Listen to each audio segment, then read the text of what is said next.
Assalamualaikum warahmatullahi wabarakatuh. Balik lagi dengan gua Tian di Room Horror.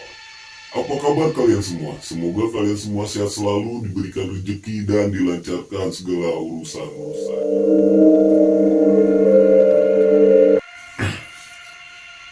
Cerita mistis di Kapuas Hulu Part 2. Gimana? Siapa yang masih penasaran dengan kisah Mawar dan Melati? Oke, sebelum lanjut makasih banyak buat kalian yang udah ngikutin dan support channel ini ya. Balik lagi ke ceritanya ya guys. Jadi Mawar dan Melati ini emang udah langsung dapat teror sejak awal mereka di sana. Lalu sampai kapan teror itu mengganggu mereka? Bagaimana nasib Mawar dan Melati selanjutnya? Web dulu ya, biar kita semakin semangat bikin konten yang lebih menarik. Melati masih terus bergeming. Dia nggak tahu itu Mawar beneran apa setan yang nyamar jadi Mawar. Tapi Mawar kembali memanggil Melati. Melati akhirnya bukain pintu ke Mawar. Dia bisa lapas dengan lega. Lalu mereka ngobrol di ruang tengah sambil makan hidangan yang dibawa oleh Mawar. Melati ini cerita tentang apa yang sempat dilihat tadi ke Mawar. Mawar yang lebih berani akhirnya mengecek ke kamar mandi. Dan di sana gak ada apa-apa. Sosok yang dimaksud Melati udah hilang. Mereka akhirnya langsung sholat dan tidur. Pagi harinya, Mawar dan Melati melakukan aktivitasnya.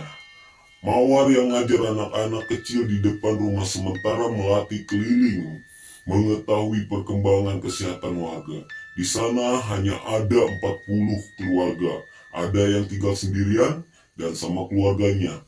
Orang-orangnya juga berasal dari daerah-daerah yang berbeda, yang dari Jawa, Palembang, Sumatera, dan lain-lain.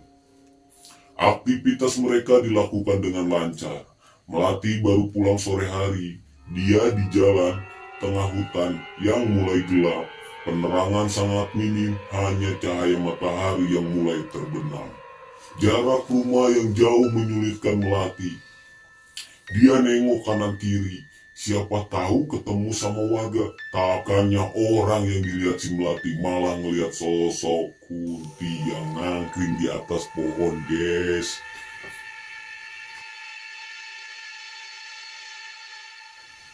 Melati nggak menghiraukan, dia langsung buru-buru pulang.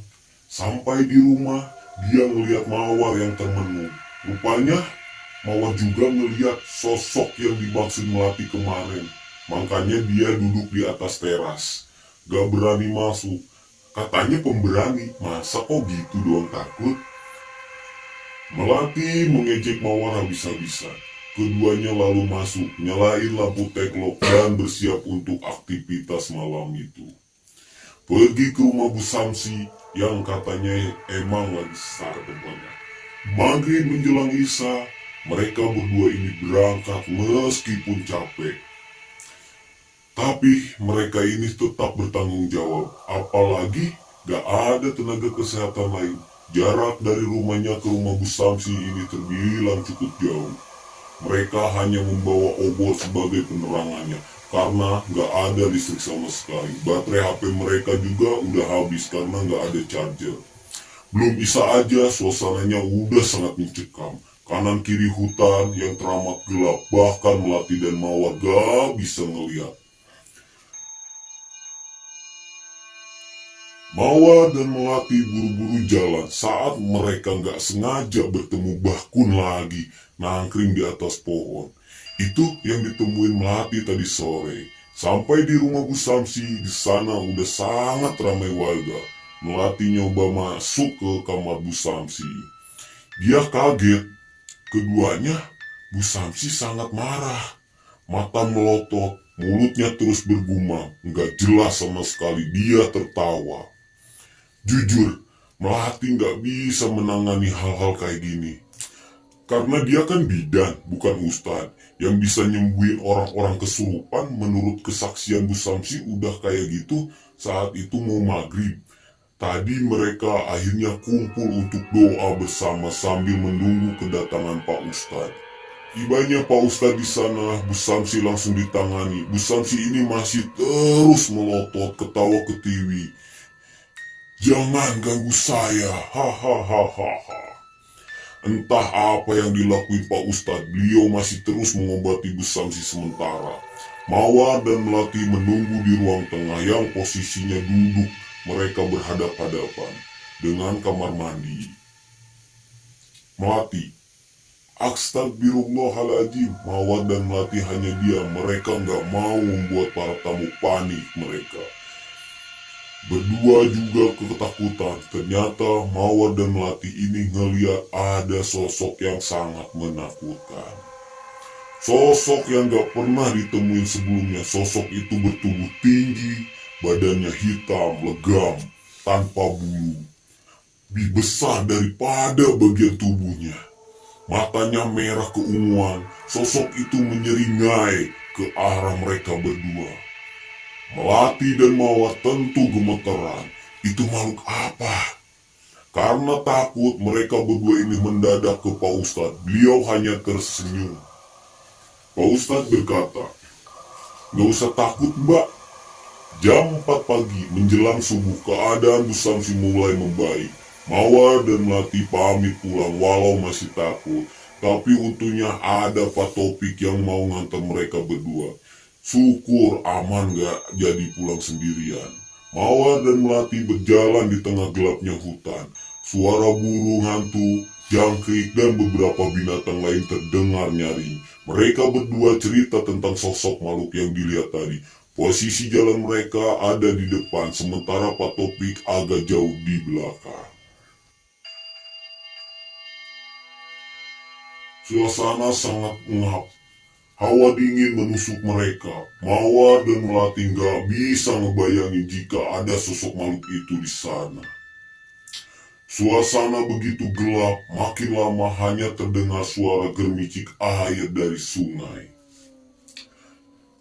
Entah kenapa mereka ini tiba-tiba merinding, padahal gak ada penampakan yang mereka lihat. Tapi saat sampai di depan rumah Pak Topik, mereka kaget. Pak Topik gak ada di belakang mereka.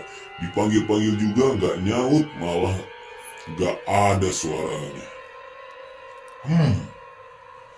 Mereka jadi paham apa yang membuat mereka merinding tiba-tiba. Jangan-jangan ini kabur Mel. Sesampainya di rumah, mereka langsung kunci pintu dan tidur di satu kamar yang sama. Walaupun mereka berdua ini tetap gak bisa tidur, siangnya mereka langsung menanyakan ke Pak Topik. Kebetulan rumah Pak Topik gak begitu jauh dari rumah mereka. "Pak, semalam Bapak kemana kita cariin kok nggak ada?" Maksudnya?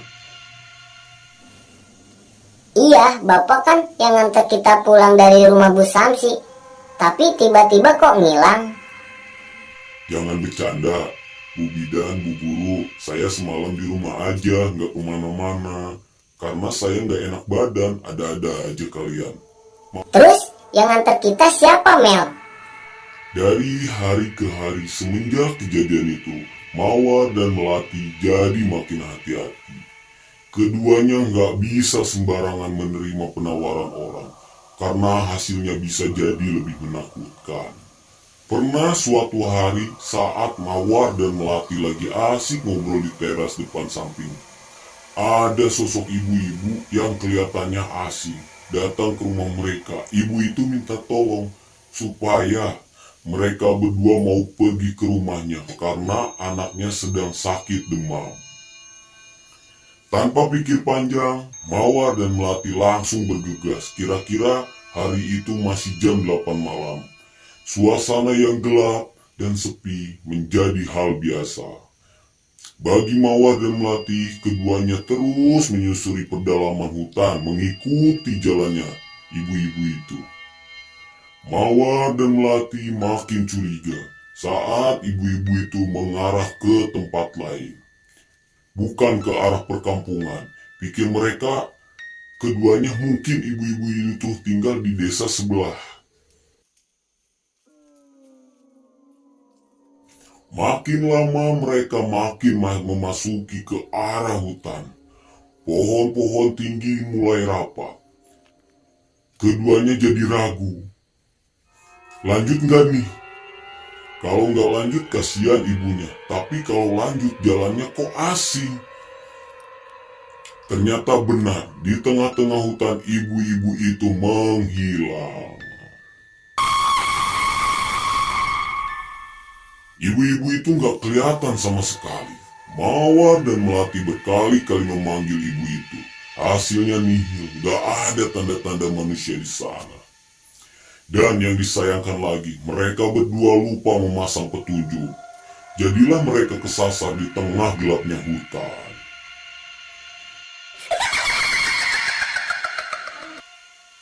Sayup-sayup terdengar suara tertawa yang menakutkan. Mereka berdua terkejut saat melihat ke sumber suara di salah satu pohon itu ada beberapa sosok. Banyak sekali Mbak Kun yang sedang duduk serta beberapa bayi yang memiliki semacam tanduk di kepalanya. Melati dan Mawar tentu terkejut dengan hal itu. Badan mereka bergetar. Mau teriak juga nggak bisa. Mau gerak rasanya sulit. Ini Neng, anak siapa lagi? Demam. Salah satu dari Kun itu memperlihatkan bayi yang digendongnya. Bayi itu berwarna merah, tatapannya matanya juga sangat tajam. Bola matanya yang hitam, semua dia menyeringai.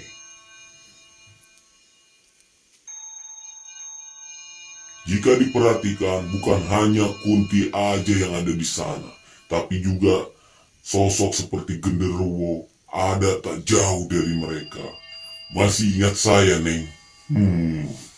Gak salah lagi, itu sosok yang menerornya waktu itu. Sosok yang nyamar jadi Pak Topik, Mawar dan Melati langsung gak tahu harus kemana. Mereka terus aja lari menghindari dari sosok-sosok yang juga ikut mengejar. Malam semakin larut, Mawar dan Melati belum menemukan jalan keluarnya. Mereka masih tersesat di dalam hutan yang sangat rimbun. Suasana yang gelap menyulitkan pandangan mereka. Hanya mereka ngumpet di balik salah satu pohon besar. Tetapan saat itu ada sosok anak kecil laki-laki yang bola matanya memang hitam. Mengarah ke mereka, anak kecil itu melayang, wajahnya pucat, bibir putihnya dengan tangan yang jari-jarinya menyatu. Mawar dan Melati gak kuat melihat itu. Jangan takut kak, kakak dua jalan aja lurus. Mawar. Iya, makasih. Melati masih nangis terenggut. Benar-benar gak kuat melihat sosok yang menyeramkan. Di sana sebenarnya mereka itu dibilang Kun, tapi sosoknya lebih menyeramkan daripada Kunti. Benar-benar membuat Mawar dan Melati sesak napas. Keduanya langsung mempercepat langkah menuju sanggak pinggir. Kedatangan mereka ngebuat warga terkejut. Pasalnya rumah-rumah di sana itu udah jauh banget dari perkampungan. Mawar dan Melati, jarak dari perkampungan ke desa itu sekitar 6-7 km. Dengan melewati lebatnya hutan, ini anak berani benar robos hutan angker malam-malam. Keduanya langsung disuruh istirahat dan cerita keesokan harinya. Ternyata di sana memang masih banyak setan yang jahil, yang suka mengganggu warga baru. Tapi setelah kejadian itu, Mawar dan Melati makin hati-hati. Mereka bahkan meminta data dari penduduk untuk mengurangi resiko teror lagi. Menjelang 4 bulan, Bu Samsi kembali sakit. Katanya, waktu itu suami Bu Samsi udah menemukan Bu Samsi lagi gak sadarkan diri. Melati nyoba untuk ngobatin Bu Samsi, tapi aneh. Penyakit Bu Samsi ini gak terdeteksi. Jantungnya masih berdetak normal, tapi keadaan tubuhnya seperti orang yang udah meninggal. Perlu perawatan khusus untuk Bu Samsi, tapi sayangnya jarak mereka untuk ke rumah sakit gak memungkinkan. Gak mau menyerah keluarganya mencoba ngobatin dari segala agama. Dan benar saja, Bu Samsi kembali kesurupan. Mawar dan Melati akhirnya membantu Bu Samsi sampai benar-benar semakin sembuh. Lama mereka makin terbiasa dengan kondisi yang ada di sana. Meskipun kadang masih penasaran takut yang menghantui mereka ketika dinas. Pada akhirnya Mawar dan Melati sempat diangkat jadi tenaga tetap di sana, tapi mereka memilih pindah karena tidak kuat dengan teror-teror yang mereka hadapi.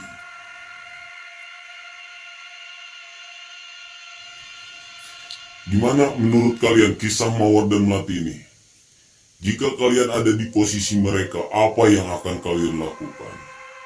Oh iya, kisah ini adalah kisah nyata yang ditulis oleh Karyanti. Terima kasih sudah izinkan cerita ini. Jika kalian suka, jangan lupa subscribe channel ini dan dukung terus channel ini. Sampai jumpa.